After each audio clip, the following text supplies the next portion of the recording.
the applied learning program. It's a program that combines both academic theory with practical work-based application, and obviously that's why it's called the applied learning program. It's intended for you to apply the skills and knowledge that you acquire on the different modules that you're going to be involved in, and to actually go back to your organizations and solve real work-based challenges that the organization is having, and that you may have been tasked with from a KPI perspective for this year or for future years, something that you can look at. So it's to obviously try and make sure that we develop individuals' capability whilst at the same time delivering organizational efficiencies and improvements. And that's one of the reasons why organizations are particularly favorable towards this program, because the individuals are able to apply the knowledge and the organization is able to generate a much faster return on investment from individuals that go on these particular programs. So there are two different levels. The learners will either go on to a practitioner level or the advanced practitioner level, depending on their technical knowledge and their experience. So one of the ways that you can gain entry onto the program is via a competency assessment, and I'll talk about this a little bit more in detail further on. But the practitioner is essentially aimed at more of your operational professionals, and the managerial professionals more targeted for the advanced practitioner level. So as I mentioned, it is the alternate route to MCIPS. So a number of you will be familiar with the CIPS qualification route, which is the exam-based route. So this is a work-based assignment route. So the individuals will be attending different modules, and thereafter they will be tasked with doing an assignment.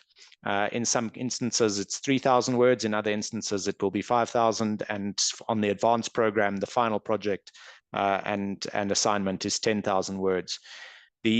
The applied learning programs are very popular also because they're more structured than the CIPS qualification route. On the CIPS qualification route, you can typically do whichever modules you want in whichever orders you want, but that also means that it's up to you to decide when you write, whether you write in a particular exam series or not. And obviously, as a result, some students are fully engaged and obviously pass. Others are less disciplined and don't necessarily pass first time around. The applied learning program is more structured. The schedules are shared in advance. So you know in advance when exactly the modules are running, when you need to be submitting assignments by, when you're going to get the marks back. You obviously have the support of program leads on the different modules and the different workshops, as well as tutors. So you are able to engage with the tutor on the various modules, and also in the project surgeries on the advanced practitioner program as well. So if you were to do both levels, both the practitioner and the advanced practitioner level, it would take you approximately 30 months to complete both levels. But as I say, there are advantages to the applied learning program in that if you do the competency assessment, or if you've previously done diploma level 4 or practitioner in the past, you are able to obviously go directly onto the advanced practitioner program. So for some of those individuals that have potentially studied other qualifications and have a number of years of experience, one of the big benefits of the applied learning program is that you're able to do the CIPS competency assessment. And if you pass that competency assessment, you can fast track directly onto the advanced practitioner program. So the modules are delivered virtually in most cases because the cohorts are typically syndicated cohorts. But if an organization has a number of individuals and is wanting to do face-to-face modules, in terms of delivery, we can also deliver that. So you'll see at the end, it's offered in two different ways. But the assignments are submitted and are marked remotely. So it's not submitted to the tutor, it's submitted globally. And the marking and the feedback and the support that obviously is provided to the individuals, to the learners, is very valuable, and individuals can then obviously utilize that not only on that particular assignment, but also in terms of future assignment submissions. So I just want to explain the difference between the applied learning route and the academic route. So what you're seeing on the screen is, on the top line, you're seeing the professional qualification route, which is the CIPS qualifications. And for most students that are going on to the diploma, they would need to complete the diploma level 4, level 5, and level 6. and thereafter they would be able to obviously showcase their experience and be able to upgrade and be awarded the MCIPS designation. If you look at the bottom of the slide, you will see the applied learning program. So the practitioner level is the equivalent of the CIPS diploma level 4, and the advanced practitioner level is the equivalent of CIPS advanced diploma level 5 and the professional diploma level 6, but combined into one program and done over 18 months. So if an individual does the competency assessment and is able to go directly onto the advanced practitioner program, it can result in quite a significant time saving, and also from a cost perspective, it can be more cost effective to do it that way. So it's up to you as an individual to decide which route you obviously are more favorably disposed towards. Some individuals are quite comfortable attending modules, doing assignments, obviously applying that knowledge back into the workplace, back into a cost saving or process improvement project, whereas other individuals are more comfortable learning out of the textbook, applying the theory and going and writing exams at an exam venue, whether they do them at an exam venue or do them remote invigilated exams. Both options result in the MCIPS designation once the individual has completed the professional diploma or the advanced practitioner program. So the MCIPS designation is a global designation, as you may be aware.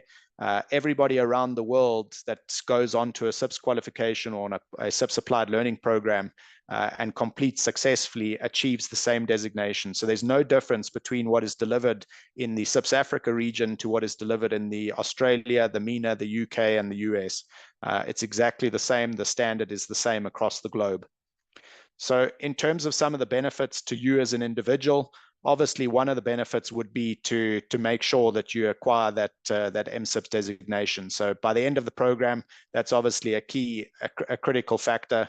Most individuals that go onto the applied learning program are, number one, looking to achieve the MCIPS designation, but also they're looking to apply the knowledge in a more practical orientated way, as opposed to doing the exam route.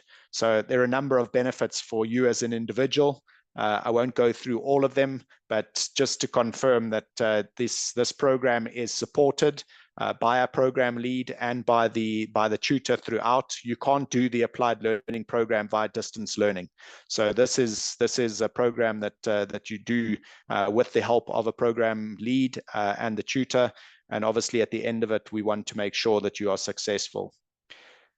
If you look at the professional recognition and why it makes sense to do this from an individual perspective, if you go back and you look at all the different salary surveys that CIPS does on an annual basis, there is no doubt that acquiring the MCIPS designation or achieving the MCIPS designation is a major incentive for individuals that are not only wanting to be recognized, but also in terms of earning potential and opportunities. So being a global designation, it helps to open up opportunities across the globe because there is one standard. So if you achieve the MCIPS designation and you work for an international organization, it does make it quite easy for you to be able to take advantage of opportunities potentially within the region or alternatively even internationally. So you can see that from a earnings potential, there's a significant difference between the MCIPS and non-MCIPS practitioners, but also the demand for MCIPS and FCIPS is also significant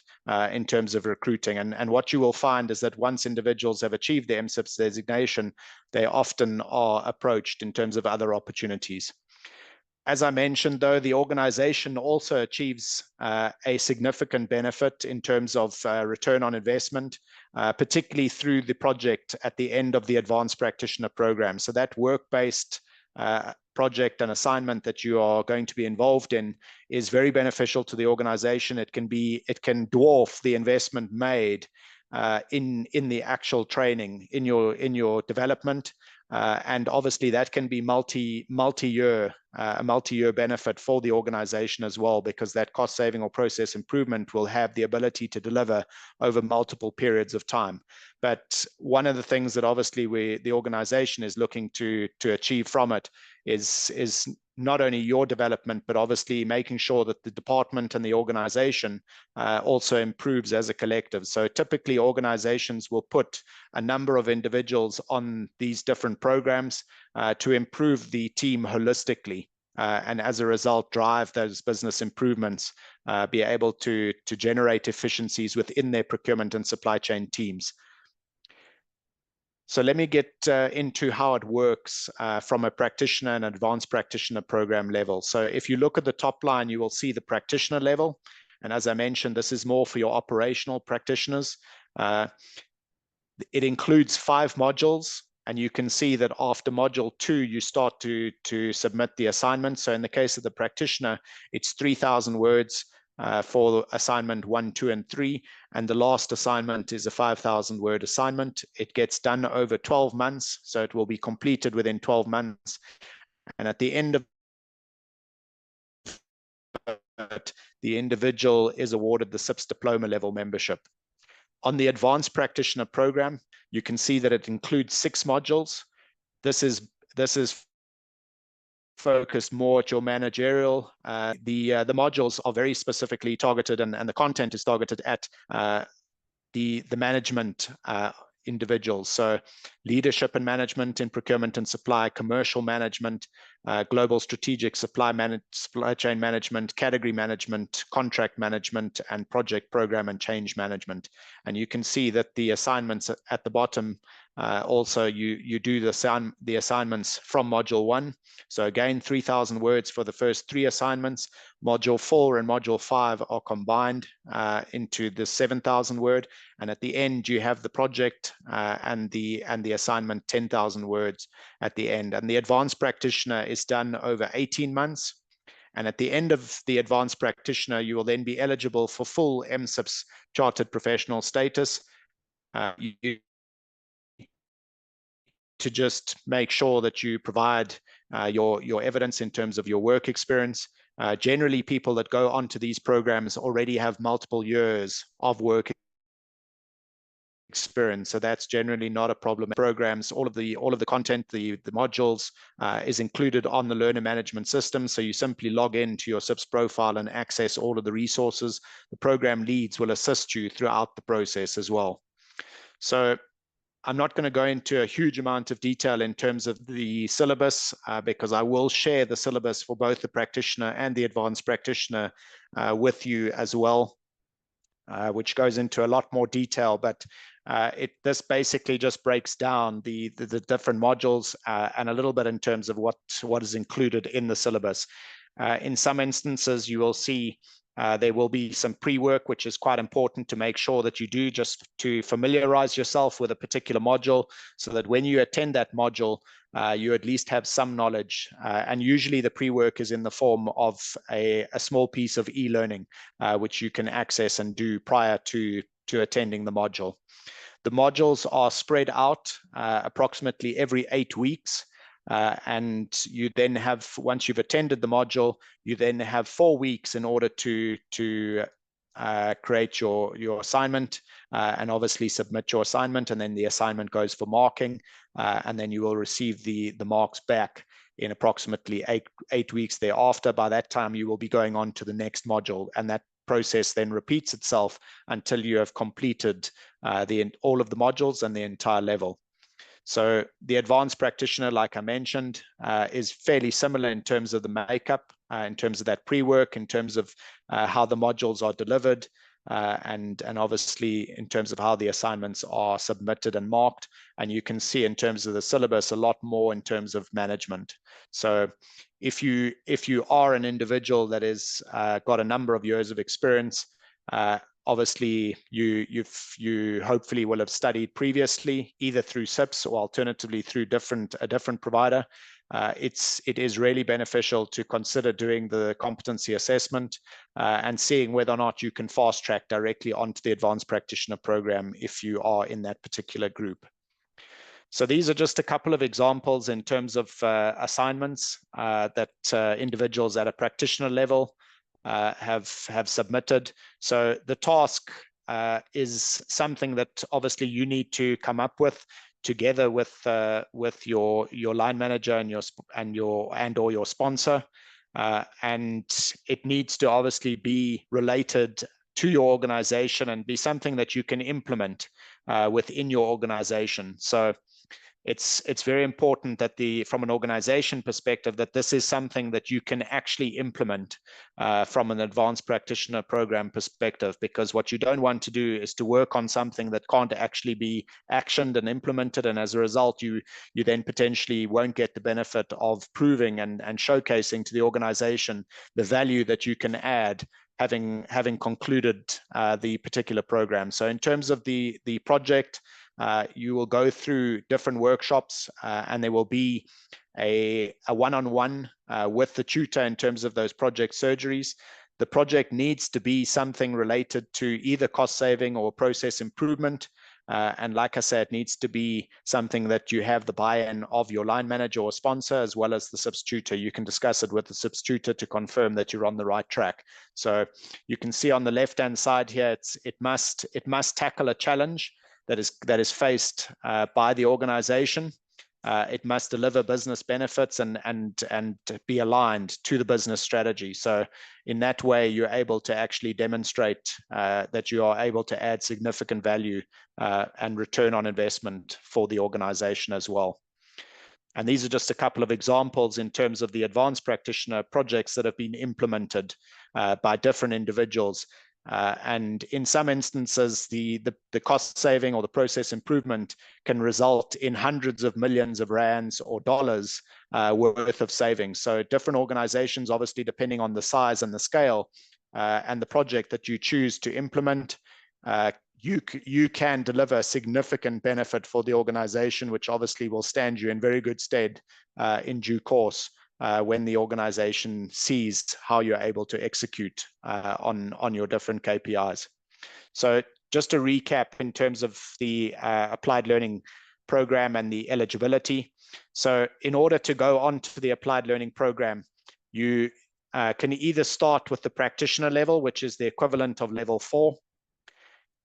This is designed to develop robust capability and understanding of procurement, and it is a route to the CIPS diploma membership at the end of the 12 months. And typical job titles or roles are buyer, procurement or purchasing executive, procurement specialist, contracting officer, and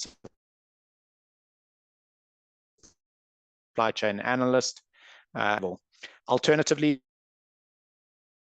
we have the advanced practitioner level, which is a combination of level 5 and level 6 combined of the capability and understanding that you have acquired previously, and build professionalism to deliver greater organizational value and reduce risk, and ultimately as the route to full MCIPS membership.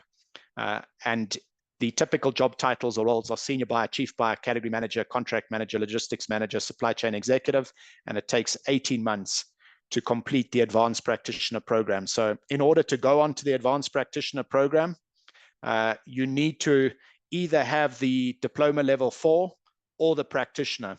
So practitioner is open to all, but the advanced practitioner program, you either need to have the diploma level 4 or the practitioner, or alternatively, you need to do the competency assessment in order to gain direct access onto the advanced practitioner program. And the competency assessment is an online assessment. It's done over approximately 2 hours. You'll receive an individual bespoke link. That link will have different questions, about 130 multiple choice questions across the 11 themes that make up the CIPS Global Standard. And following the competency assessment, we will respond back to you and reply back to you with not only the report, which looks a little bit similar to this on the right-hand side, to confirm where your strengths are and where potentially some of your developmental areas are. So if you're an individual that scores more than 3 out of 5, for all of the 11 themes, you're able to fast track directly onto the advanced practitioner program. So in the case of it's almost like an online entrance exam, if you can forgive that expression.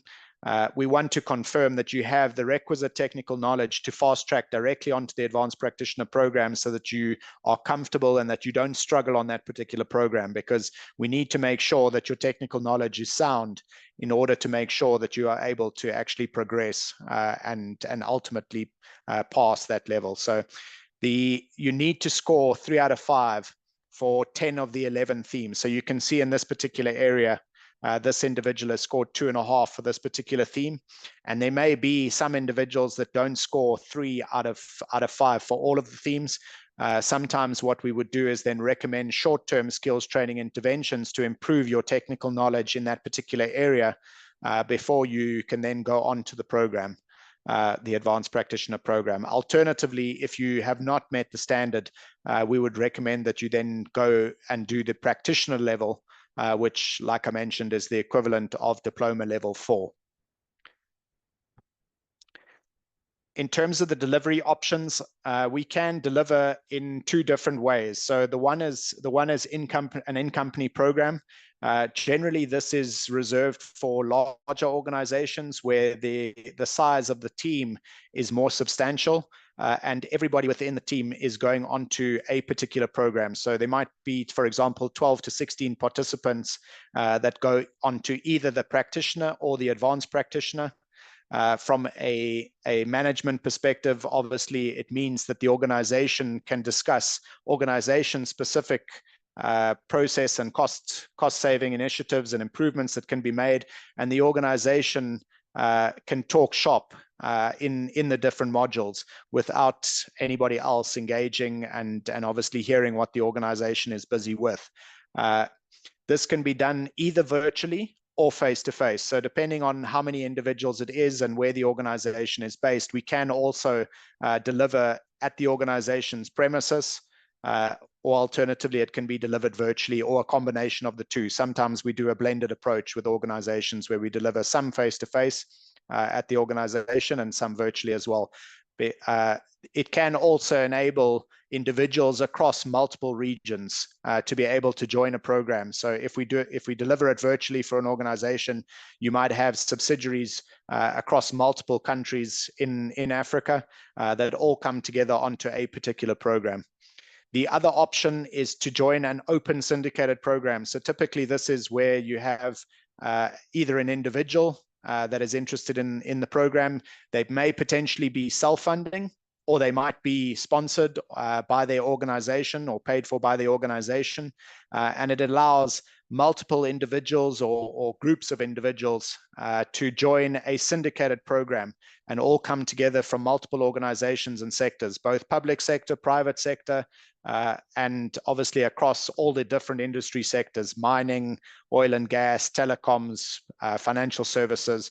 One of the big advantages of as opposed to the in-company program, is that you have the ability to obviously network with fellow colleagues within the procurement and supply chain environment, and potentially that also allows networking opportunities and opportunities to hear about some of the challenges that different organizations might be facing in different regions as well. It's delivered, like I mentioned, on a fixed timetable or schedule basis. So depending on which program it is, both the practitioner or the advanced, those schedules are shared in advance so that you can go back to your organization and say to the organization, on these particular days, I'm going to be joining these modules and this particular program. And as a result, you then won't get bothered and be asked to do different things. You can actually focus on the program and obviously on the learning that you're going to be achieving.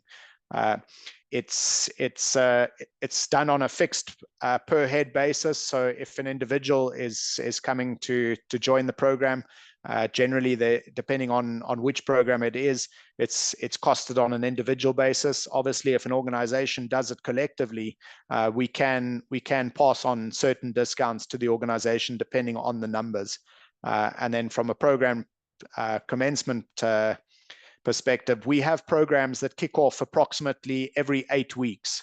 So, for example, there's a practitioner program that is going to be starting in August. There's an advanced practitioner program that is going to be kicking off in September. And 8 weeks after that, towards the beginning of late October, early November, there again will be another practitioner program and again another advanced practitioner program. So we obviously encourage you to go back to your line managers and your sponsors if you are seeking funding, whether it be a bursary or the organization to fund it. We are happy to jump on a call with you and your line manager to go through the different options, to explain why it makes sense for an organization to fund you. Alternatively, if you are self-funding, we can also look at breaking the investment up into installments to try and make it a little bit more easier from a cash flow perspective for you. We do these programs all around the world, obviously not just within our region. So I've actually shared a couple of testimonials here from different organizations across the world, but these programs deliver. There's no doubt about it. CIPS is well known globally for these programs, and different organizations have engaged CIPS over many years in terms of delivering these programs and tangible results. I think that's one of the key things from an organization perspective, is that the organization is seeing tangible results from the individuals that go on these programs. So we have various examples within our region as well. We have lots of different organizations from a public sector perspective, from a private sector perspective. So it's not focused solely on one industry or one sector. It's across the board. In terms of the fees, I mentioned these are the fees in terms of rands. So for those individuals that are not in South Africa, obviously it would exclude VAT. The competency assessment that I mentioned is not included in these fees. The competency assessment, as well as your membership, is something that is done separately, or if you want, we can combine it all in one. But the competency assessment and membership is added to the program fees. And we usually limit the cohort sizes to approximately 16. In some cases, there will be a little bit, there might be a few more or a few less, but generally we try and limit it to around about 16. And those individuals that are wanting to go on to the syndicated programs that we've got coming up in August and September, we would need a completed membership form, as well as either a PO or a proof of payment in order for you to go onto either one of those particular programs. If you have any queries, you can obviously reach out to myself if you've engaged with myself, or you can reach out to Tina, or alternatively, you can just send an email to the email address at the bottom, sainquiries@cips.org.za. And that will come through to both myself and Tina, and we will get back to you as quickly as we can with regards to questions you have and additional information that you are seeking.